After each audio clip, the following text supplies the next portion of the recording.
Sa pagsikat ng araw, may mga lugar na hindi natutulog. Mga lugar kung saan ang bawat segundo may katumbas na pag-asa. Isa na rito ang dialysis center.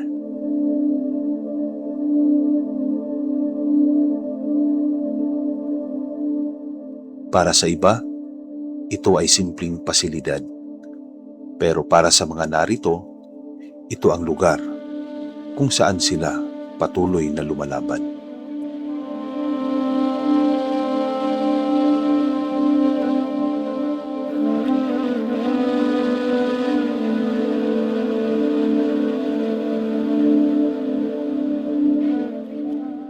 Sa gitna ng katahimikan at tunog ng makina, may isang bagay na hindi nakikita pero malinaw na nararamdaman: ang malasakit.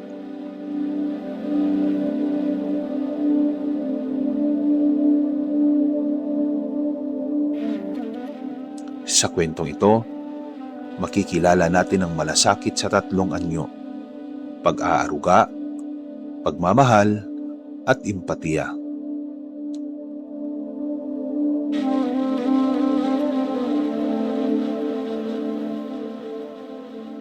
I'm Nurse Nash. Yun po yung tawag nila sa akin dito. I'm a charge nurse here. Tapos, kakastart lang natin today. Fully function na tayo. And we receive patient na. So, nasa-start na yung dialysis treatment natin ng mga pasyenteng nakaschedule for this time.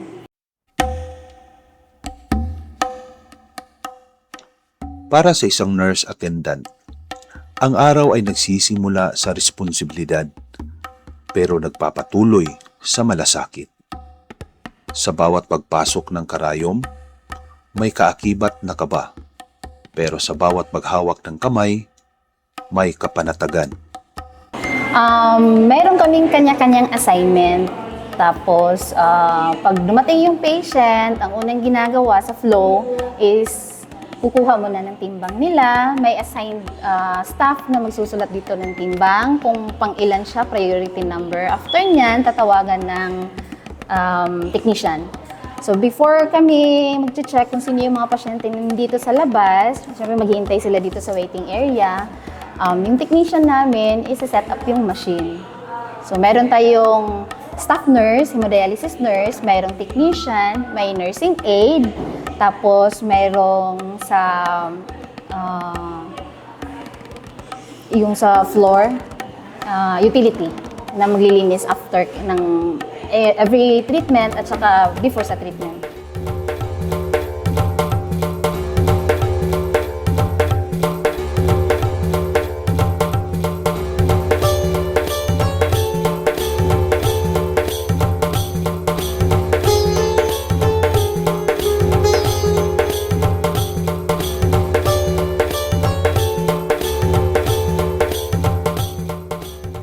Ang kagandahan dito sa St. Marina is patient-centered sila sa care. Talagang inaalam nila kung ano yung needs ng patient nila. Tapos hindi sila yung parang kailangan mong mag-down muna kasi gano'n yung nangyayari sa ibang facility na kailangan pera talaga ganyan. Paano yung pasyente need talaga ng urgent care?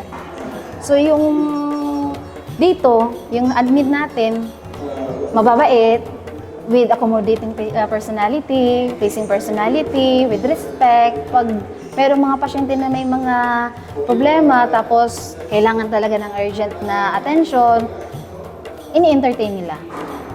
Disregarded kung may dala silang pera. Oh yes. Inaalam muna nila kung ano yung concern ng patient. Kasi may, for example, ganyan, may mga gamot na binigay sa kanila from previous na treatment nila tapos hindi pa nila nababayaran. Pwede naman yan pakiusapan. Yan. So, ina-accept pa rin dito. Tapos, kinukontinue yung dialysis. Kung nakaschedule sila ngayon, tapos may utang pa sila sa previous, pwede naman nating idaya. Tapos, saka na yung pwede naman nila pag-usapan kung ano yung mga arrangement nila. Ang pag-aaruga ay hindi lang teknikal na kaalaman. Ito ay pag-alam kung kailan ka hihinto para makinig. Sa maliit na bagay, pag-ayos ng kumot, pag-alalay sa pag-upo, pagngiti sa gitna ng pagod, Doon nabubuo ang tiwala. Kaya nung sinabi nila sa akin na mag-open sila sa Dangkagan, nag-go ako. Sabi ko kahit malayo ang Dangkagan, okay lang kahit wala pa kaming bahay. Pero sige lang, part of growing yung challenges. At saka, anyways, pagdating mo dito, okay yung ambience eh. Malamig. Tapos yung sa mismong treatment area yung sa loob, makikita mo kung ano yung parang comfortability ng patient. Pag nakausap mo talaga, parang kumpare mo lang siya. Sa ibang facility, pag nakausap mo, makikita mo talaga yung parang strictness. Kasi parang yun din yung nakikita nila sa mga staff na nag-handle sa kanila. Dito kasi hindi. Hindi namin sinasabi na, yes, we are nurse, dapat kami yung may authority. Hindi. Dito kasi is, hello tay, hello nay, kumusta? Anong pakiramdam mo ngayon? Anong problema? Ganon.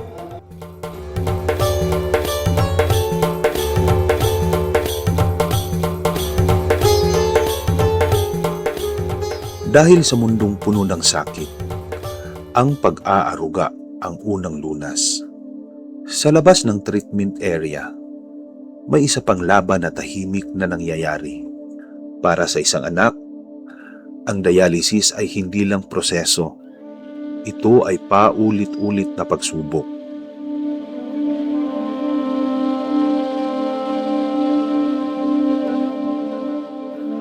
Hadlok oy kay basin og dili makayan niya.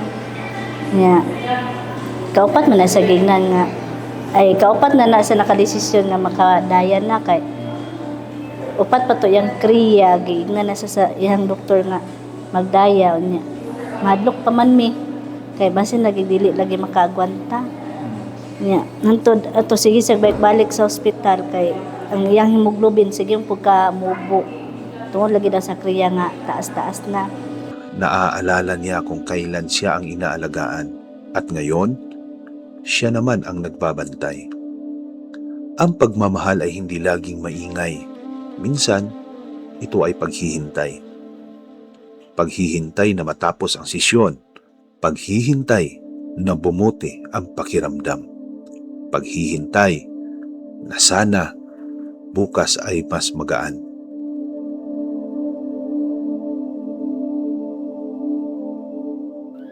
Doon rapod kay ug sa malay-balay kapoy magsige biyahe 3 times a week good me 3 times a week matag ko ni mama 3 times a week yang session kuan niya Martes Huwebes ug Sabado hanggang kuan mo iya nga wala nga kapoy magsige biyahe madiri kay og 3 times a week karon kay pati bang paita gyud ron pitos pa gyud pitos kay ron.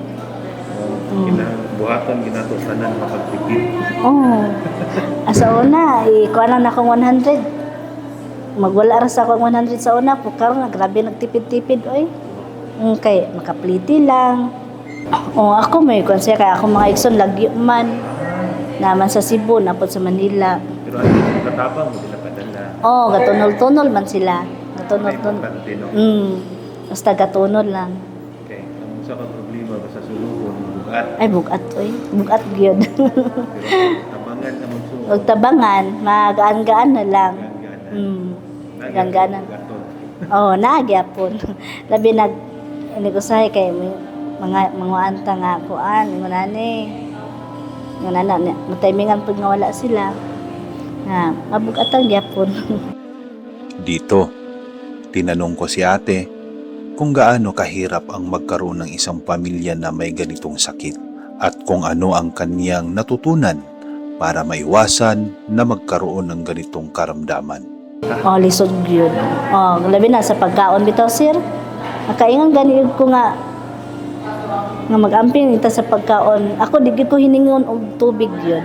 Dili ko kusog mo inom og tubig maski sa isa ka adlaw magtungara sa baso.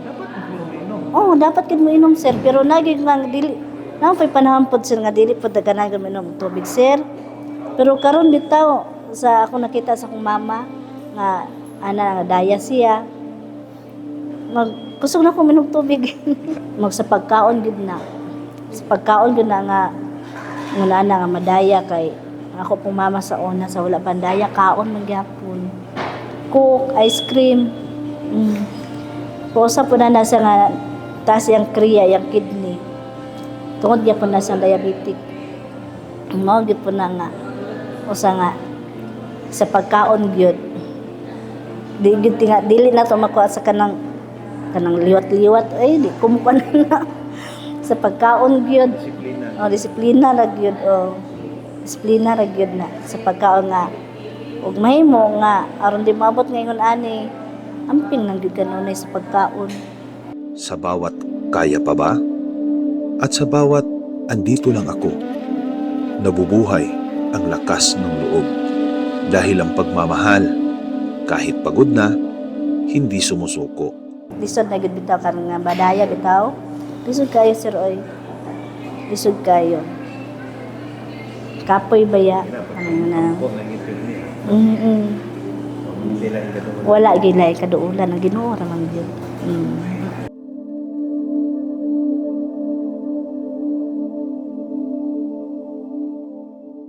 Sa pagitan ng sistema at sitwasyon, naroon ang koordinasyon.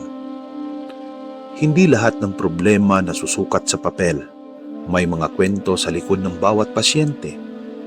Kwento ng hirap, ng pag-aalala, ng pag-asa. Dito pumasok ang empatiya. Ang kakayahang maramdaman ang hindi sinasabi. Hindi sapat ang sagot. Kailangan din ng pag-unawa. Dili man jud nato malikayan nga ang patients manggod naa sila sa point sa mga ng mga bag-o nga mga patients na silang point silang kinabuhi nga dili pa nila dawat nila nahitabo silang kinabuhi so murag ka nang kailangan pa nimo sabton kailangan nimo i-adjust so ang among ginabuhatan na sa ilahays pasensya lang gyud taas nga pasensya kay ano man sa amo ang motto manggod diri sa St. Marina nga instead imbis nga kanang ato silang samutan, ato silang tumpangan, atoa silang i-feel home, comfortable, everything para pag sunod nila nga balik, mabuutan na sila. Actually, effective siya. So kada daghan-daghan nga nahitabo sa mga dito sa Malay-Balay, effective siya nga way. So taud-taud ana, dili man dire-diretso pero pag sige nimo sila og kanang i-comfort ana magkadol lang ilahang kuan sa imong loob. Oo. So mo din na siya nga mo na nga sa St. Marina close na mo tanan ng mga patients, mga watcher kay we would find time nga kanang bisag busy kayo mi na jud mi dapat time nga kanang mi entertain mi sa ilaha bisag ginagmay nga chika, ginagmay nga chismis, may nana para lang mapadole lahang heart sa mo. Pero kung naay mga concerns, naay mga problema, feel nila dali ra mi duulan. Ganahan na ka sa imong trabaho mo. Oo, ganahan jud ko.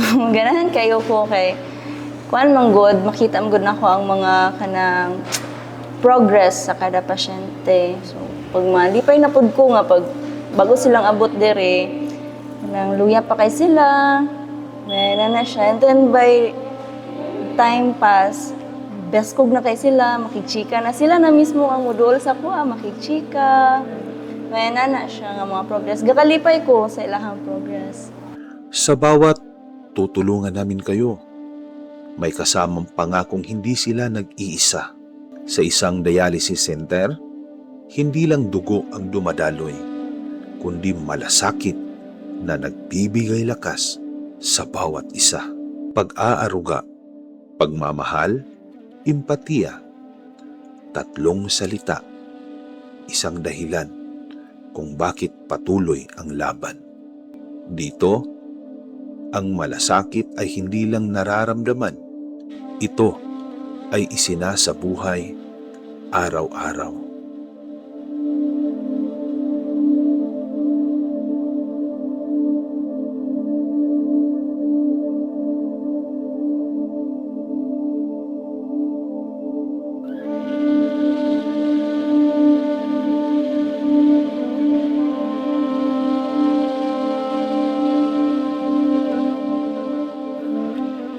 Ako si Chris Avis at ito ang aking dokumentaryo.